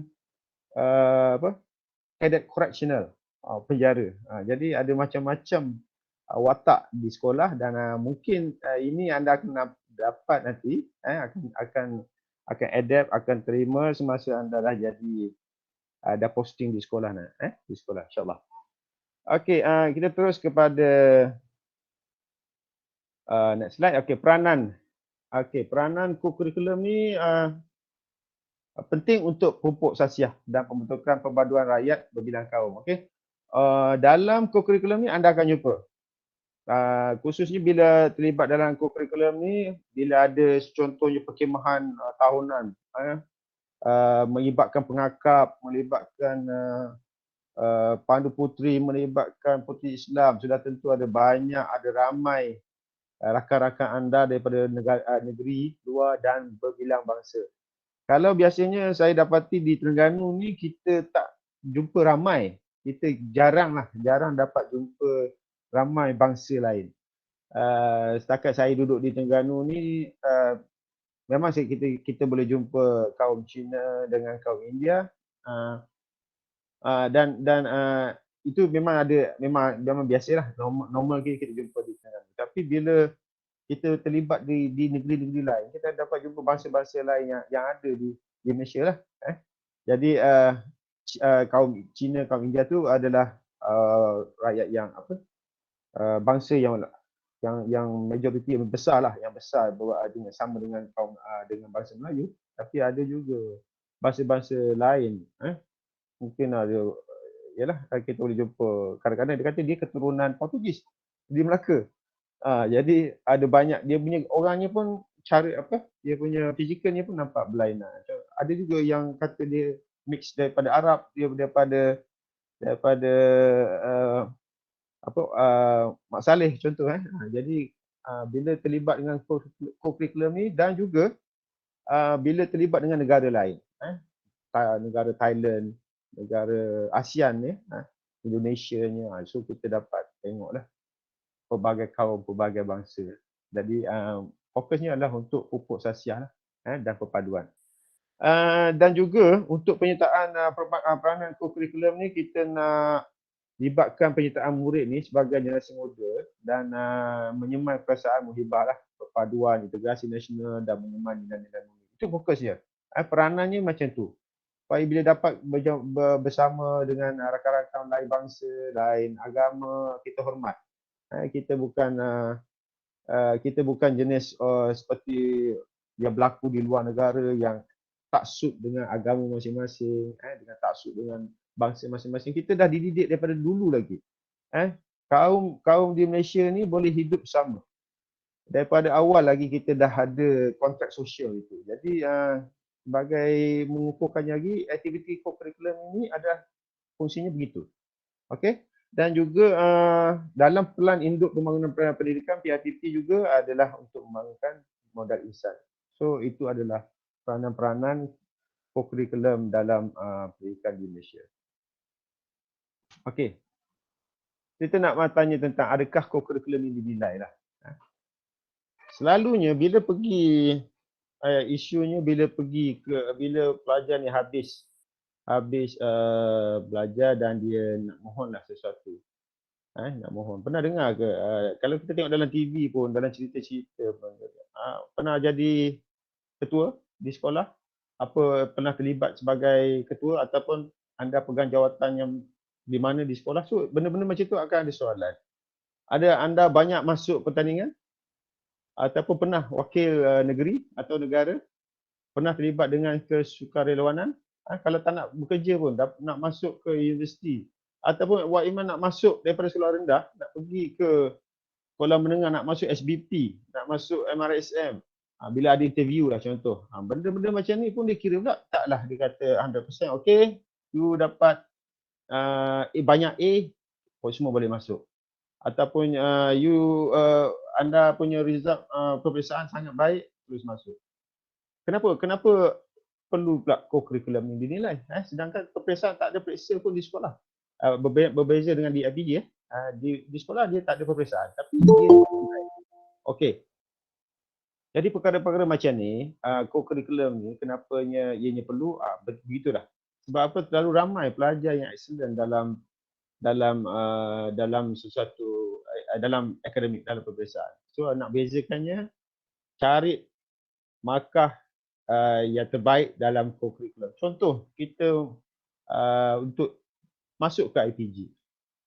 Masuk ke IPG dengan result minimumnya berapa A, 6A, 5A, 6A. Jadi yang 5A ni kalau ada ramai yang lebih 6A atau 7A, jadi anda perlu pula terlibat dengan, bila dah dipilih, terlibat pula dengan ujian fizikal. Kenapa pula fizikal tu nak diambil kira? Jadi itulah kepentingan, contoh-contoh kepentingan antara co-curriculum tu. Kalau anda dapat, pelajar-pelajar dapat tengok aspek penilaian yang saya letak di tepi tu, itu contoh-contoh lah. Dalam Cikgu Nadia pun sebut tadi, PAJSK. Penilaian amali, jasmani, PAJSK sosial dan kebudayaan. Apa? Kalau saya silap, minta betulkan Cikgu Nadia. Tapi itu penilaian dia ada memberikan markah lah. So markah-markah ni kalau anda nanti pelajar-pelajar di sekolah terlibat dengan sebagai guru pembimbing, guru penasihat bagi persatuan ataupun sebagainya, anda kena nilai pelajar-pelajar macam ni. Supaya markah itu dapat diberi kepada pelajar bagi membantu mereka untuk masuk ke melangkah ke alam seterusnya lah. Okey. Okey, apa pentingnya co-curriculum? Okey, banyak kajian lah. Banyak kajian telah dilakukan dalam dan luar negara. Tidak ada satu kajian pun dalam dan luar negara kata co-curriculum ni membuang masa. Co-curriculum menyusahkan orang. Co-curriculum memberi prestasi yang buruk kepada akademik. Kalau boleh tuan-tuan atau pelajar dapat satu jurnal atau satu kajian yang mengatakan begitu, boleh refer lah balik dengan saya dan kita boleh tengok balik. Saya rasa banyak kajian tentang co-curriculum ni tidak ada lagi yang mengatakan ia tidak baik. Semua kata adalah dia menyumbang kepada peningkatan selain daripada aspek intelek dalam kelas. Okey. Kajian-kajian juga banyak dilakukan tentang pelibatan pelajar dalam co-curriculum, dikata dapat meningkatkan prestasi akademik. Itu memang banyak. Pelibatan dalam co-curriculum dapat meningkatkan prestasi akademik pelajar di satu-satu tempat. Itu memang banyak dilakukan. Dapat meningkatkan sasiah, membina sasiah yang baik. Dapat membina daya bina yang baik. Meningkatkan disiplin, menepati masa dan juga kajian-kajian tentang motivasi dan lain-lain lah. So banyaklah perkara-perkara yang berkaitan dengan co-curriculum. Baik, kita masuk terus. Tadi saya punya pengenalan tentang co-curriculum. Cuma sekarang ni saya nak masuk tentang jenis-jenis co-curriculum di sekolah lah. Biasanya ada 3. 3 itu pertama adalah pasukan badan beruniform. Yang kedua ada yang saya sebutkan tadi, sukan dan permainan, dan ketiga adalah kelab dan satuan. Baik, kita nak tengok bagaimana elemen kebat itu, elemen kemahiran berfikir dalam co-curriculum ini diterapkan. Pertama, aplikasi daripada pengetahuan, kemahiran dan nilai. Diajar sesuatu perkara tentang aktiviti co-curriculum. Contohnya aktiviti membina gadget. Membina gadget, alat untuk kegunaan dalam perkhemahan. Pertama, ajar dia tentang ikatan. Kedua, langkah-langkah seterusnya lah. Sediaan alatan, tengok dia punya ukuran dan sebagainya. Kemudian kebolehannya, perlu ada kebolehan menakul. Pelajar dapat tahu konsep sebenarnya, apa yang dia perlu tahu. Yang ketiga, pelajar perlu buat keputusan. Keempat, kebolehan pelajar untuk refleks balik. Buat keputusan dan kemudian buat refleksi balik apa yang telah dilakukan, bagaimana melakukan, apa yang perlu, apa yang tidak dan sebagainya. Dan kemudian menyelesaikan masalah. Guru bagi satu perkara, satu benda yang perlu dilakukan dan pelajar selesaikan masalah. Dan akhirnya akan menjadi satu hasil inovasi. Biasanya dalam co-curriculum ni banyak hasil inovasi yang dapat dihasilkan. Cuma kita perasan atau tidak saja, bila dikatakan co-curriculum ni, kita tak tahu pun benda tu sebenarnya telah berlaku. Okey, dalam kemahiran berfikir dalam co-curriculum ni. Tadi saya dah sebutkan merupakan pelengkap pada kurikulum di sekolah. Yang pentingnya adalah untuk melahirkan murid yang kreatif dan inovatif. Berdasarkan kepada elemen kebat yang diterapkan tadi, kita nak tengok kreativiti dan inovasi yang dihasilkan oleh pelajar. Bagi yang pentingnya adalah untuk proses menyelesaikan masalah. Dalam satu aktiviti co-curriculum tu, bagi satu masalah, kita nak mereka selesaikan dan akhirnya mereka dapat hasilkan satu projek atau satu hasil yang berbentuk yang lebih yang berbentuk inovasi yang inovatif. Okey, dan juga untuk mengaplikasikan pengetahuan, kemahiran dan nilai serta dalam perkara yang boleh membantu menyelesaikan masalah. Kita dapat buat keputusan, berinovasi dan berupaya mencipta sesuatu. Itu elemen-elemen kebat yang hendak diterapkan dalam co-curriculum. Okey, kata kunci kebat ni tadi. Dia ada kemahiran berfikir aras rendah dan kemahiran berfikir aras tinggi. Jadi untuk aras tinggi ni, kita sehingga peringkat mencipta aplikasi, analisis, menilai satu perkara dan mencipta. Kita ada satu hasil dia. So bila kita buat satu aktiviti, kebanyakannya dalam co-curriculum ni dia sampai ke peringkat mencipta. Boleh tu pelajar-pelajar ni? Boleh insya-Allah. Kita orang je. Ke awak dah anda semua dah boring dengan saya. InsyaAllah. Mana ada cik? InsyaAllah dah ada. Boleh. Anda dengar jelas. Saya ingat saya Boleh dah. Saya letih dah bercakap. Ingat nak rehat dulu sekejap. Okey, tak apa.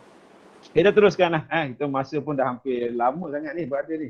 Kita limitkan masa sejam, tapi ada beberapa perkara yang saya rasa kita tak dapat. Kita tak dapat ni lah. Kita tak dapat jangka tadi. Okey. Penerapan kebat. Bila nak berlaku ni? Bila kita nak terapkan? Macam mana bagaimana kita nak terapkan dia? Bolehkah kita terapkan dalam co-curriculum? Biasanya orang kata, okey, buat koko. Buat aktiviti co-curriculum. Tak tahu pun benda tu sebenarnya kita telah terapkan nilai kemahiran berfikir aras tinggi dalam aktiviti yang kita nak buat. Baik, contoh. contoh aktiviti co-curriculum. Ini kalau nampak ni contoh kawat kaki. Ini saya screenshot daripada YouTube. Saya tak tahu kalau takut-takut lepas ni jadi isu dalam Facebook, dalam YouTube, mungkin dia akan blurkan gambar ni. Tak tahulah, mungkin Cik Biamin akan lebih yang lebih arif. Okey. Contoh kalau anda lah, kalau pelajar-pelajar terlibat dalam sebagai guru pembimbing, guru penasihat dalam kadet. Ini adalah kadet remaja sekolah, KRS. Kalau ada satu aktiviti ni, di akhirnya berbentuk pertandingan. Guru minta, guru suruh setiap pasukan ni, kita nak buat pertandingan kawat kaki. Hebatnya kita nak buat kawat berirama. Jadi pelajar ni daripada awal ni pertama ni dia kena tahu apa? Dia kena belajar satu-satu dulu. Dia belajar cari asas kawat kaki, senang diri, sedia, pusing kiri, pusing kanan dan sebagainya. Berjalan, pusing belakang, belok kiri, belok kanan. Sehinggalah menjadi satu formasi persembahan yang projek akhirnya adalah kawat kaki secara berirama. Bila cikgu bagi arahan, dia akan bagi satu apa? Senang diri, dua, sedia, tiga, pusing kanan. Macam tu je, poin saja. Tapi pelajar ini akan discuss balik, akan reflect balik, akan nilai balik tugasan yang nak dibuat ni supaya arahan-arahan, contohnya 10-15 arahan tu menjadi satu persembahan kawat kaki secara keseluruhan. So dia telah menghasilkan satu persembahan kawat kaki. Kalau para pelajar nak tengok, boleh surf dalam internet lah. Ada banyak contoh kawat kaki persembahan, kawat kaki berirama kita panggil, kawat kaki senyap dan sebagainya. Ada persembahan. Mereka ni sangat kreatif. So apa yang kita nak wujudkan adalah kreativiti. Dan kita nak wujudkan hasil inovasinya. Okey, inovasinya mungkin daripada segi pergerakan tu tadi. Ada orang pasukan lain tak buat bentuk kawat macam yang sekolah A buat. Sekolah B buat bentuk kawat yang formasinya berlainan. So masing-masing dah ada hasil inovasi dalam bentuk kawat kaki. Baik. Bagi aktiviti perkhemahan, memasak. Okey, aktiviti memasak. Guru minta murid untuk menghasilkan satu masakan. Menghasilkan satu masakan rimba. Jadi cikgu ni dia akan bagi apa? Dia akan bagi contohlah. Bagi apa kalau perkhemahan barang asas? Siapa biasa berkhemah? Boleh jawab? Ada nak respon bahan asas untuk berkhemah? Untuk masakan? Kentang. Okey. Kentang lah. Telur Lighter. Maggi. Telur, ya. Macam tu. Bahan asas. Sardin. Okey. Gambar atas tu adalah gambar sardin. Sardin nak dimasak, dia tak bagi, cikgu tak bagi bekas, tak bagi kuali dan sebagainya. Macam mana nak selesaikan masalah ni? Jadi bila di dalam perkhemahan, kita berkhemah, mungkin barang-barang seperti kuali dan sebagainya tidak disediakan. So pelajar ni terpaksa fikir, terpaksa buat satu refleksi balik. Macam mana untuk menggunakan, untuk memasak sesuatu ni, telur ke sardin ke, tanpa kuali. So dia come up dengan satu inovasi. Dia gunakan buluh. Rupanya buluh ni boleh dijadikan sebagai bekas untuk memasak dan ia tidak merosakkan kualiti masakan tersebut. Nampak tak? Jadi benda-benda elemen kebat tu secara tak langsung diterapkan dalam aktiviti dan pelajar dapat hasilkan sesuatu dan akhirnya menghasilkan satu inovasi. Dipanggil kuali buluh. Contoh. Jadi kalau zaman dulu pun orang masak nasi. Orang dulu akhirnya yang sekarang ni anda makan lemang. Macam mana lemang itu terjadi zaman dulu tu. Orang daripada dulu dah ni. Benda-benda ini telah dilakukan. Buluh boleh gunakan untuk memasak. Telur. Macam mana nak masak telur? Tak ada kuali. Yang ada adalah dia bagi, kalau anda bagi satu tempat, guru pembimbing bagi anda kentang. Macam mana pula nak masak telur dengan kentang ni? Tak ada pula dia bagi apa mayonis ke apa ke kan. Kalau mayonis kita letak mayonis lenyit jadi lain pula, jadi kuih ke apa dan sebagainya. Tapi bila ada kentang macam ni, dia bagi satu kentang, dia bagi satu telur. Hasilnya cikgu kata saya nak anda telur ini dimasak. Dia tak kira lah masak macam mana. So daripada kentang tu pelajar fikir.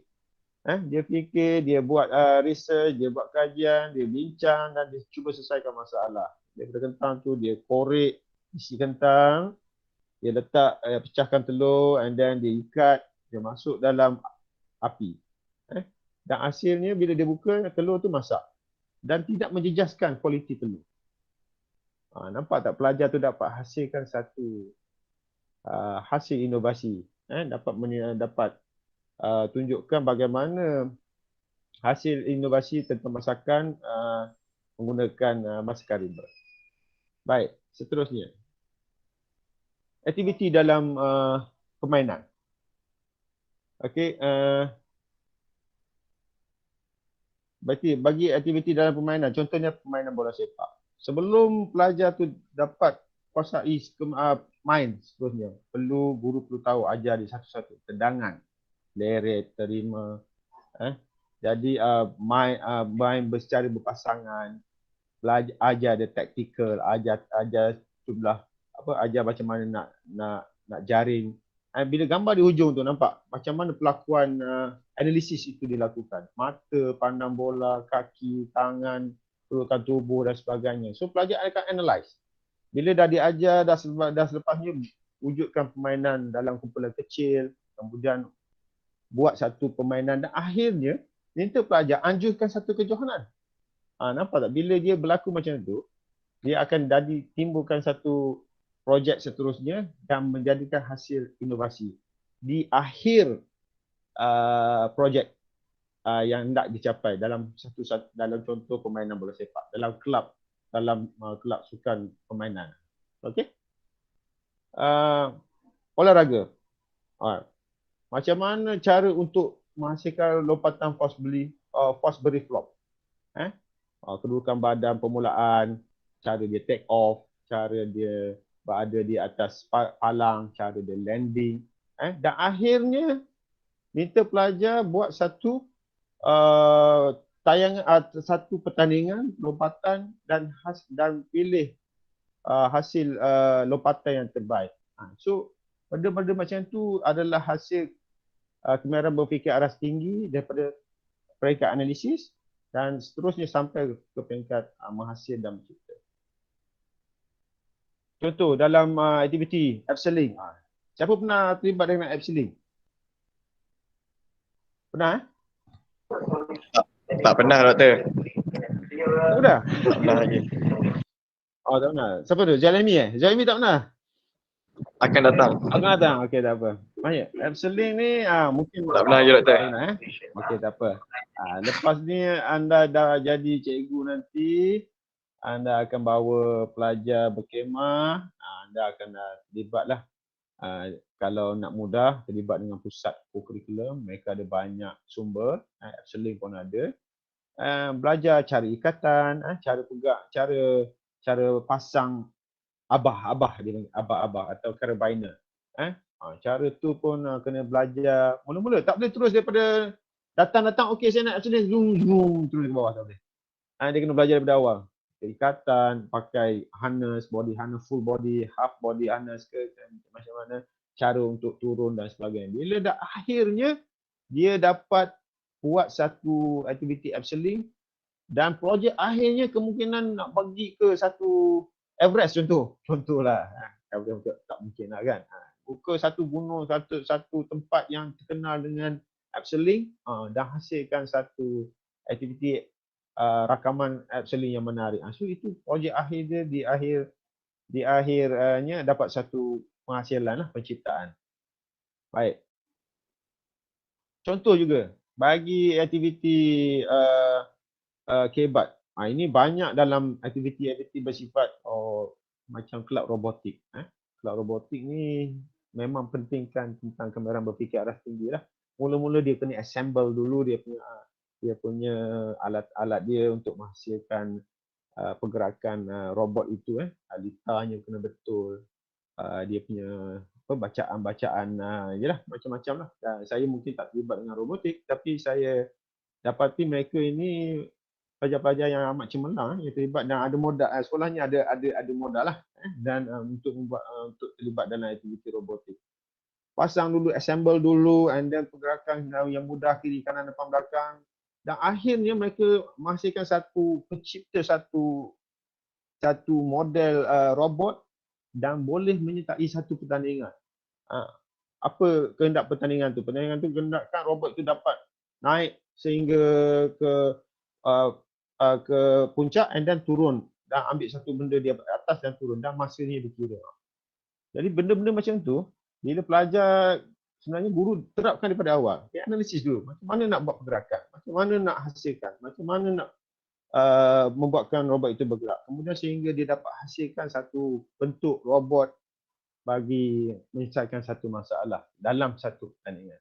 Dalam pertandingan robotik ni dia tak bagi apa? Dia nak tengok gerak je, tak. Dia akan bagi tugasan-tugasan yang perlu dilakukan oleh robot ciptaan masing-masing. Itu adalah antara contoh-contoh lah. Banyak dah juga saya sebutkan ni dalam contoh-contoh aktiviti co-curriculum. Baik, jadi untuk antara yang terakhirnya adalah prinsip-prinsip lah. Kalau kita nak buat kegiatan co-curriculum ni, kalau di sekolah nanti, bila pelajar telah berada di sekolah nanti, kena tahulah kalau nak buat ni, tiba-tiba masuk je, okey, guru besar, saya rasa nak buat kelab robot lah. Sebab syarah saya cerita pasal robot, itu. Sekolah yang duduk di pedalaman Gelang Kepala nanti. Tak boleh lah sebab kita, sekolah tu harus ada sesuatu. Dia dah ada lah benda yang dia boleh buat. Jangan paksa sekolah pula untuk ikut minat anda lah. Anda kena tengok dulu. Ada sekolah tu mestilah ada aktiviti yang pelbagai dan dia boleh ada kemungkinan untuk berjaya. Tengok kalau pelajar di sekolah tu pelajarnya amat lasak, kuat lari, badannya besar, mungkin dia boleh berjaya dalam aktiviti course seperti aktiviti course sukan. Dan tak boleh juga banyak aktiviti yang nak diperkenalkan dalam satu masa. Pilih satu atau beberapa lah aktiviti core yang anda rasa boleh dilakukan dan mendapat sambutan, mendapat minat daripada para pelajar dan sekolah dapat bantu. Dan juga penting untuk anda sebagai guru nanti memantau pergerakan pelajar. Anda perlu jadi seorang yang pakar lah. Dan anda perlu jadi seorang yang benar-benar berminat dalam aktiviti co-curriculum. Jangan just asal buat sajalah. Kita tak nak macam tu. So kalau macam tu aktiviti co di sekolah tidak akan berjaya. Dan juga aktiviti maksud dia lebih murah. Maknanya perlulah tidak terlalu costing dan mudah dilaksana. Kalau aktiviti yang terlalu mahal, kalau di sekolah-sekolah di bandar yang parentsnya ada kemampuan, mungkin boleh. Tapi kalau di sekolah-sekolah di kampung, dia pilihlah aktiviti yang boleh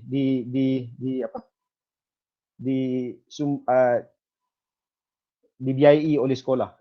Kalau rasa agak mahal dan tidak mampu, sekolah tak mampu, rasa kita boleh pilih aktiviti lain. Dan perlu juga anda sebagai seorang guru prihatin kepada pelajar, bagi peluang sama rata. Jangan pilih budak yang cerdik je.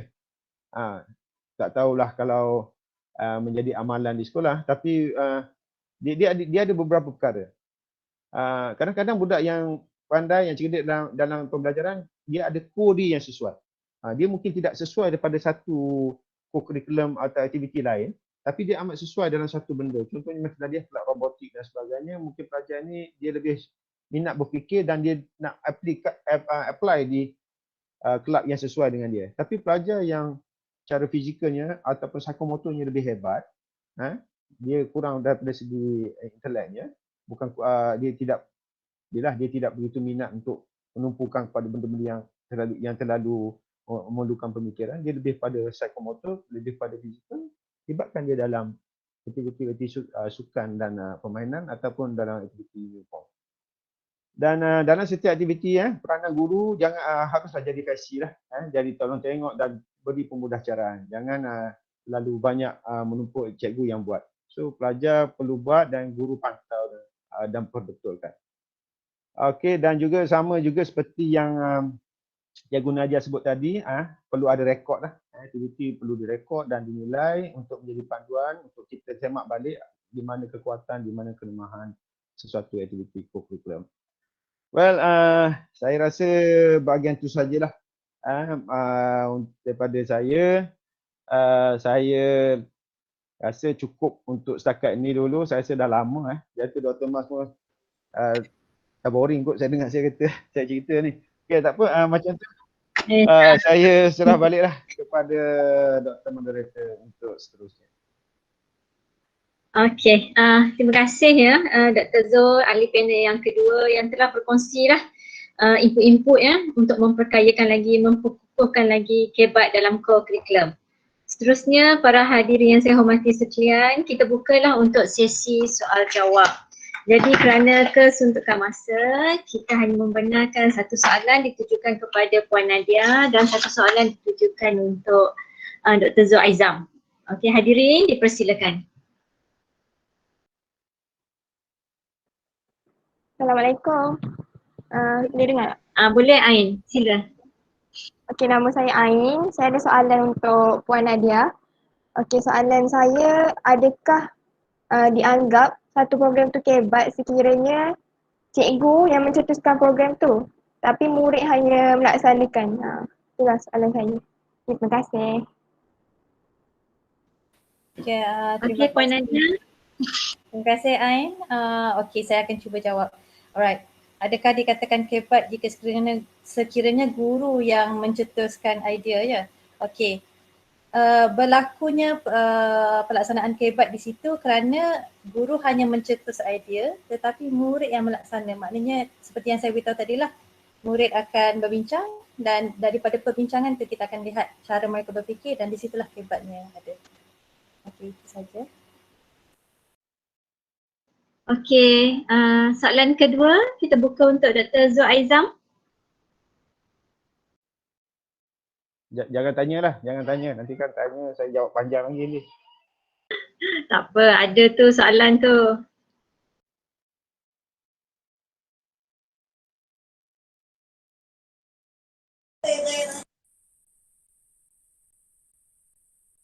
Assalamualaikum doktor. Ya, Mai. Okey, teruskan soalan. Saya Sarah nak tanya, bagaimana pelaksanaan co-curriculum dalam kalangan murid berkeperluan khas?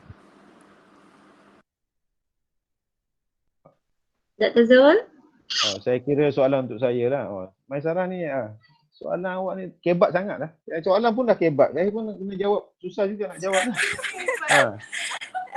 Okey, mungkin dia amat concern dengan murid berkeperluan khas. Okey, baik, murid berkeperluan khas dia ada pelbagai keperluan lah. Ada yang masalah pembelajaran, ada masalah fizikal dan sebagainya. Jadi KEBAT ini kena ikut situasi. Janganlah kalau murid itu keperluan khasnya, contohlah dia masalah anggota, okey, anggota tangannya tak ada, ke kaki tak ada, and then you suruh dia buat hasilkan satu larian ataupun hasilkan satu permainan bola sepak. Is it logic untuk cikgu buat macam tu? Jadi mungkin ia tak sesuai lah. Tapi kalau murid berkeperluan khas ni dia ada item-item atau perkara yang kita boleh fokus dia nak capai. Mungkin katalah kita ambil dia berkeperluan khas murid yang masalah pembelajaran. Kalau anda terlibat dengan masalah pembelajaran ni, murid-murid ni dia susah nak dikawal. Kadang-kadang dia ada masalah macam jenis yang tak boleh duduk diam ni, apa Dr. Mas? Dia penyakit apa? Autism apa? Hyperaktif dan sebagainya. Jadi murid-murid macam ni kena kita counter dia dulu. Kena counter dia dulu dia punya dia punya minat dia, and then KEBAT itu memang perlu diterapkan. Kadang-kadang murid yang hyperaktif ni, yang autism ni, dia pemikirannya lebih beyond daripada apa yang kita buat orang-orang normal ni. Jadi KEBAT tu tetap akan dilakukan tapi kena sesuai dengan tahap murid. Saya tak boleh bagi aktiviti yang perlu mereka lakukan, tapi guru-guru yang mengajar mereka ni mungkin dia boleh hasilkan satu benda yang pada pandangan cikgu cukup tahap dia untuk murid seperti ini. Seperti yang ahli panel pertama sebut tadi, tentang hasil inovasi itu kena sesuai dengan tahap murid ataupun tahap pelajar yang kita ada. Okey, Mas Sarah, terima kasih. Okey. Terima kasih Doktor. Okey, terima kasih semua. Saya harap soalan panel telah menjawablah soalan-soalan yang dikemukakan tadi. Jadi para hadirin sekalian, sekali lagi kami warga IPG Kampus Datuk Razali Ismail ingin mengucapkan terima kasih kepada ahli panel Puan Nadia binti Mustafa, Dr. Zuaizam bin Yasin serta seluruh hadirin yang telah menyertai webinar pada kali ini. Jadi akhir kata kita dah kesuntukan masa Sebelum mengundur diri, saya selaku moderator ingin memohon kemaafan sekiranya ada tersilap kata, terkasar bahasa semasa sesi webinar kita hari ini. Semoga kita bertemu lagi di lain masa dan ketika. Sekian, terima kasih semua. Assalamualaikum warahmatullahi wabarakatuh dan kita bersurai. Terima kasih Doktor. Waalaikumsalam. Terima kasih Doktor. Terima kasih semua. Terima kasih. Wafi ada Wafi? Sama-sama. Terima kasih Doktor. Terima kasih Puan. Sama-sama semua. Terima kasih.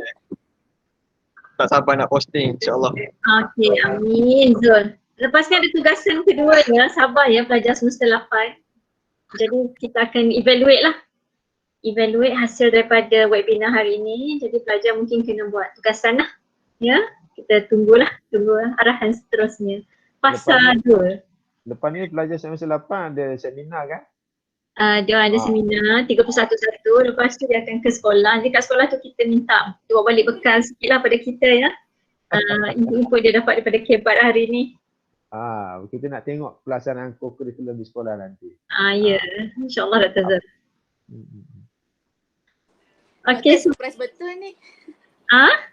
Surprise-nya. Surprise. Lepas ni ada tugasan sikit aja, mudah, don't worry.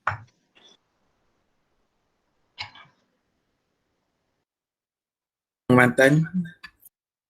Okey, Dr. Mas, saya boleh off dulu Okay, saya tunggu lagi. Kami semua live group pelajar, boleh. Terima kasih semua cikgu yang ada. Okey, Assalamualaikum. Bye. Bye. Tak nampak muka yang lain semua. Semua tutup muka je. Okey, bye-bye. Ada. Tak nampak pun. Assalamualaikum. Zuhelmi. Saya buka sekejap Doktor. Ada? Ada. Baru nampak. Alright. Okey, baik, itu saja Minta maaf mana yang tersalah tersalah yang tak betul tu saya minta maaf. Jadi kita lepas ni kita jumpa lagi. Baik, sekian. Assalamualaikum. Bye. Waalaikumsalam warahmatullahi wabarakatuh. Bye Doktor. Bye Doktor. Sarah.